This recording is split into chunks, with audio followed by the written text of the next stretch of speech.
열왕기상 17장.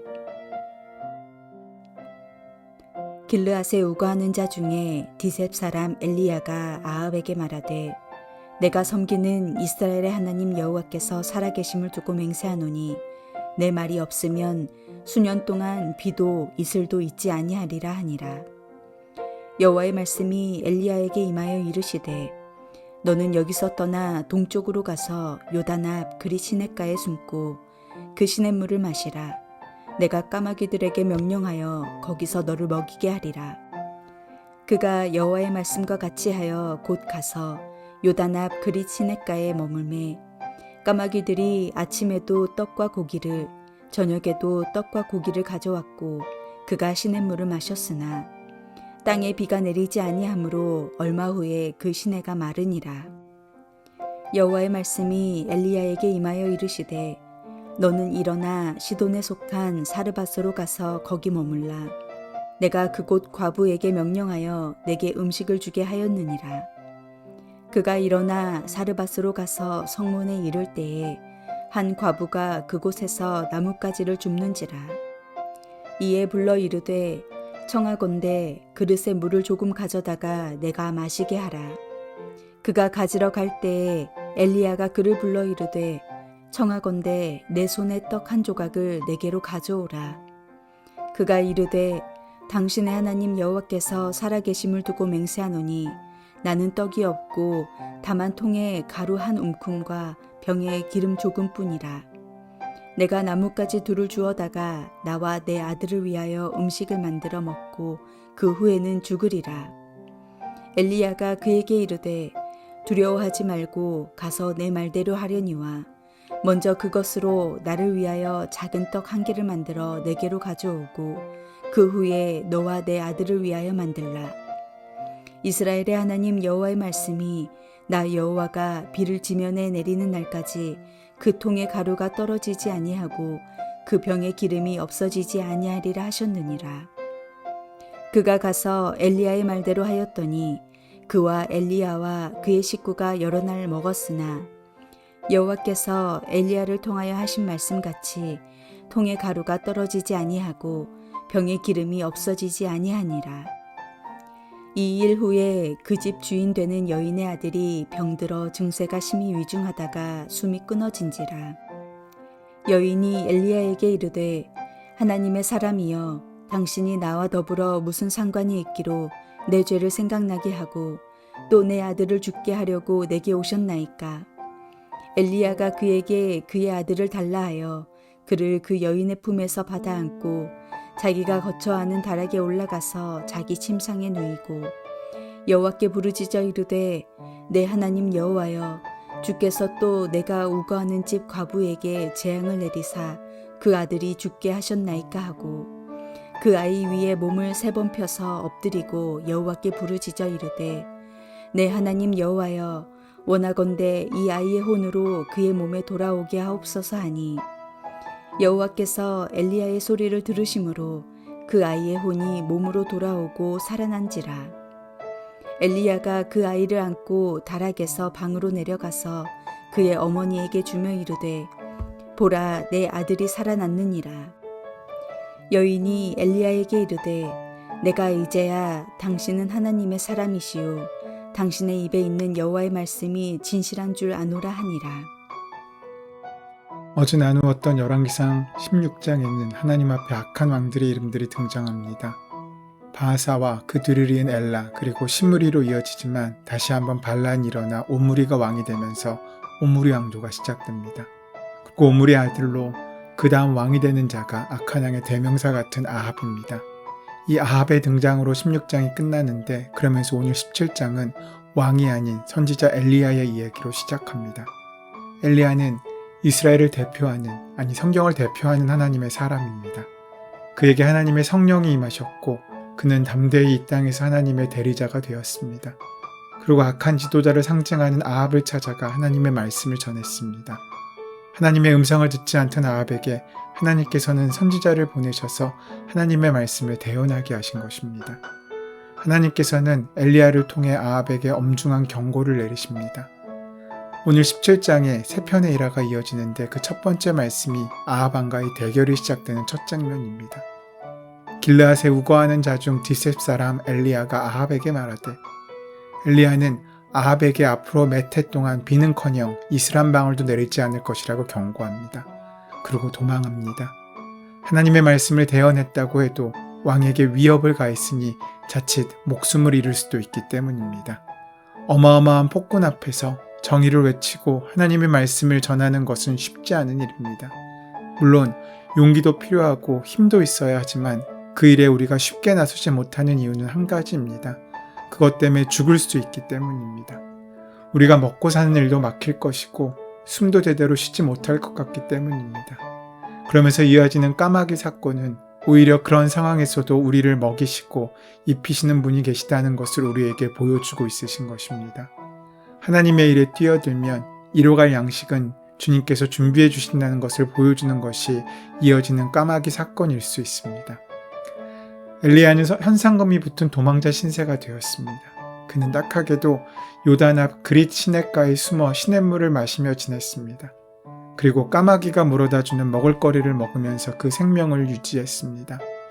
그러다 가뭄이 깊어져 시냇물마저 다 마르자 하나님께서는 그를 시돈에 있는 사르밧으로 가라고 명하셨습니다. 시돈은 지금의 레바논 땅입니다. 엘리야는 사르밧 성문 안으로 들어가다가 땔감을 줍고 있는 한 과부를 보고는 마실 물 한 그릇을 부탁합니다. 여인이 물을 가지러 갈 때 엘리야는 여인을 다시 불러 세우고 염치 없는 부탁을 합니다. 먹을 것을 조금 가져다 달라는 것입니다. 그럴 수도 있습니다. 낯선 나그네를 환대하는 것은 고대인들에겐 으뜸가는 의무였으니 말입니다. 하지만 이러한 요청을 들은 여인은 당황합니다. 잠시 머뭇거렸던 여인은 나그네에게 자기의 처지를 이야기합니다. 본문 12절 말씀을 보시면 그가 이르되 당신의 하나님 여호와께서 살아계심을 두고 맹세하노니 나는 떡이 없고 다만 통에 가루 한 움큼과 병에 기름 조금뿐이라. 내가 나뭇가지 둘을 주어다가 나와 내 아들을 위하여 음식을 만들어 먹고 그 후에는 죽으리라 라고 말합니다. 자기에게는 빵 한 조각도 없고 있는 것이라고 밀가루 한 줌과 기름 몇 방울밖에 없는데 이제 막 땔감을 구해다가 아들과 함께 그 마지막 음식을 만들어 먹고 죽기를 기다리려고 하는 참이라는 것입니다. 엘리야는 사람을 잘못 고른 것처럼 보일 수도 있습니다. 하지만 하나님께서는 분명히 이제 너는 시돈에 있는 사르밧으로 가서 거기서 지내도록 해라. 내가 그곳에 있는 한 과부에게 명하여 내게 먹을 것을 주도록 일러두었다라고 말씀하셨습니다. 그러니 이 여인이 아닐 수도 있을 것입니다. 시돈의 과부가 오직 그 여인 하나뿐일 리도 없으니 말입니다. 하지만 엘리야는 직관적으로 이 여인이 바로 하나님께서 그에게 말씀하신 그 과부임을 알아차렸습니다. 엘리야는 먼 길을 달려가서 사르밧 과부를 보자마자 앞뒤를 가리지 않고 물과 양식을 달라고 주문했습니다. 그때는 시냇물도 말라버릴 정도의 가뭄이었습니다. 풀 한 폭이 자라지 않는 기근이 임했습니다. 이렇게 어려운 때인데 엘리야는 겁도 없이 낯선 여인에게 이것저것 먹게 해달라고 주문하고 있는 것입니다. 엘리야는 그렇게 염치 없는 주문을 통해서 이 여인의 마음과 상처를 헤집고 있는 것처럼 보일 수도 있습니다. 여인은 지금 절규하고 있는 것입니다. 그의 마지막 대답은 마치 그의 넋두리 같아서 이제 한 움큼의 가루와 조금 남지 않은 기름은 그의 죽음을 상징하는 그의 궁핍을 보여주는 것처럼 보였기 때문에 그는 한없이 슬픈 마음이었을 것입니다. 그럼 그의 음식을 빼앗는다는 것은 이것은 인간으로서 할 수 없는 일처럼 보이기도 합니다. 그러니 어떻게 엘리야에게 떡을 줄 수 있겠냐고 이 여인은 탄식하고 있는 것입니다. 지금 이 여인은 가난으로 인해 지쳐 있습니다. 배고픔 때문에 주려 죽을 수밖에 없다고 울부짖고 있는 것입니다. 이 여인의 탄식은 그에게 남아있는 것이 없기 때문입니다. 먹을 것이 없어서 울부짖고 있습니다. 가진 것이 없어서 울부짖고 있습니다. 사는 것이 어려워서 울부짖고 있습니다. 자식을 제대로 키울 수 없어 울부짖고 있습니다. 그런데 왜 하나님께서는 엘리야를 이런 사르밧 여인에게 보내셨겠습니까? 분명 그 성에는 부자도 있었을 것이고 양식이 넉넉한 사람도 있었을 것입니다. 그런데 하나님께서는 하나님의 사람이 되고 하나님의 귀한 사명을 수행하고려 하는 엘리야로 하여금 가난한 사람에게 아무것도 없는 과부에게 보내셨습니다. 그 이유는 이 땅의 탄식 소리를 듣게 하시기 위해서였습니다. 엘리야야말로 여인의 탄식 소리를 들어야 할 당사자이기 때문입니다. 하나님께서는 지금 하나님의 사람이 되기 위한 준비 과정에 있는 자에게 가난한 자의 탄식 소리에 귀를 기울이는 법을 가르쳐주고 있으신 것입니다. 그런 울부짖음을 듣고 나서야 하나님의 일을 어떻게 할 수 있는지 파악된다는 것입니다. 엘리야는 사르밧 여인의 통곡 소리에 어떻게 반응합니까? 오늘 본문 후반기인 13절부터 16절 말씀은 가난 속에 있는 여인에게 삶에 이르는 길이 어떤 것인지를 엘리야가 가르쳐주고 있음을 보여주고 있습니다. 그는 남은 것을 달라고 이야기합니다. 그것은 사르밧 과부에게 있는 전부였고 이제 마지막으로 먹고 죽을 음식이었습니다. 두 식구는커녕 한 사람이 먹기에도 부족한 것입니다. 이제 남은 마지막 작은 것입니다. 그런데 그것으로 엘리야도 먹고 자기 식구도 먹고 가뭄이 끝날 때까지 넉넉히 살게 되었다고 성경은 증언합니다. 오늘날 우리도 늘 부족한 현실 속에 살고 있습니다. 날마다 돈이 부족합니다. 건강이 부족합니다. 지혜가 부족합니다. 물질이 부족합니다. 그런데 이 모든 부족한 가운데 우리가 넉넉히 살 수 있는 방법이 무엇입니까? 믿음이란 없는 것보다 있는 것을 바라보는 것입니다. 먹지 못하는 5,000명이 있다고 해도 물고기 2마리와 보리떡 5개면 하나님께서는 우리를 넉넉히 먹이실 수 있다고 믿는 것입니다. 그 믿음이 있는 자리에 하나님의 역사가 일어나는 것입니다. 부족한 것이 죄일 수 없습니다. 없는 것이 죄일 수 없습니다. 부족한 것이 수치스러운 일이 아닙니다. 부족한 그것을 온전히 나만 붙들고 있고 맡기지 못하는 것이 우리의 문제이지 않습니까? 그것이 우리의 공핍의 원인이지 않습니까? 마지막 한 끼를 먹고 죽으려는 여인을 보십시오. 이제 그녀는 죽음이라는 절박한 상황에 있습니다. 그런데 그 한 끼의 음식을 먹고 죽는 도구가 아니라 오히려 엘리야를 만날 수 있는 접촉점으로 지금 사용되고 있지 않습니까? 그 한 끼 음식으로 엘리야를 만났을 뿐만 아니라 그곳으로 넉넉히 하시는 기적의 하나님, 생명의 하나님, 섭리의 하나님을 만나게 되었습니다. 죽은 자를 살리시는 생명의 주인이신 하나님을 말입니다. 우리의 삶에 진정 살아계신 하나님이 있으시면 우리는 넉넉할 수 있습니다. 하지만 아무리 많이 있어도 하나님을 만나지 못하면 결코 넉넉한 삶이 될 수 없습니다.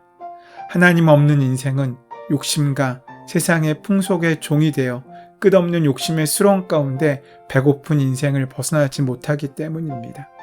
생명의 주인이신 하나님께서 우리 아버지이신데 우리가 무엇이 부족하겠습니까?